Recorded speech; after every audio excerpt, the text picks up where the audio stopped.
एक बार गौतम बुद्ध वैशाली नगरी में धर्म प्रचार के लिए जा रहे थे। जब वे नगरी के बीचों बीच से गुजर रहे थे तो उन्होंने देखा कि कुछ सैनिक तेजी से भागती हुई एक लड़की का पीछा कर रहे हैं। वह डरी हुई लड़की एक कुएं के पास जाकर खड़ी हो गई। वह हाँफ रही थी और प्यासी भी थी।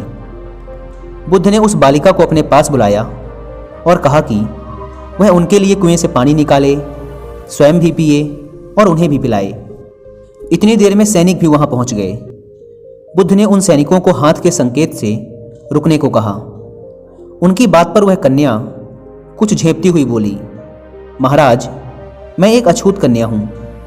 मेरे कुएं से पानी निकालने पर जल दूषित हो जाएगा।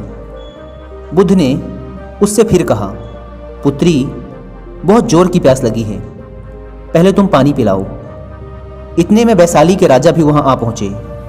उन्होंने बुद्ध को नमन किया और सोने के बर्तन में केवड़े और गुलाब का सुगंधित पानी पीने के लिए पेश किया, लेकिन बुद्ध ने उसे लेने से इनकार कर दिया। बुद्ध ने एक बार फिर बालिका से अपनी बात दोहराई। इस बार बालिका ने साहस बटोरकर कुएं से पानी निकालकर स्वयं भी पिया और गौतम बुद्ध को भी पिलाया। पानी पीने के बाद बुद्ध ने बालिका से भय का कारण पूछा। कन्या ने बताया, मुझे संयोग से राजा के दरबार में गाने का अवसर मिला था।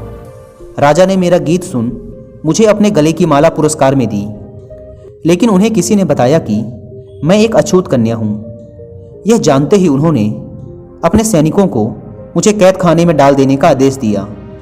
मैं किसी तरह उनसे बचकर यहाँ तक पहुँची थी कि आप मिल गए। इस पर बुद्ध ने कहा, सुनो राजन, मैं चाहता हूँ कि आप मेरी इस बात को हमेशा याद रखें कि किसी भी इंसान की पहचान उसके धर्म या जाति से नहीं, बल्कि उसके गुणों और कर्मों से होती है। जिस बालिका के मधुर कंठ से निकले गीत का आपने आनंद उठाया, उसे पुरस्कार दिया, जिसके कार्य इतने अच्छे हैं, वह अछूत हो ही नहीं सकती। यहाँ पर नीची सोच और छोटे कार्य करके अछूत होने का परिचय तो आपने दिया है, इसलिए मेरी नज़रों में यह कन्या नहीं बल्कि आप अछूत हैं। वैशाली नरेश बुद्ध के सामने शर्मिंदा होने के अलावा और कर भी क्या सकते थे। उन्होंने बुद्ध से क्षमा मांगी और वहाँ से चले गए।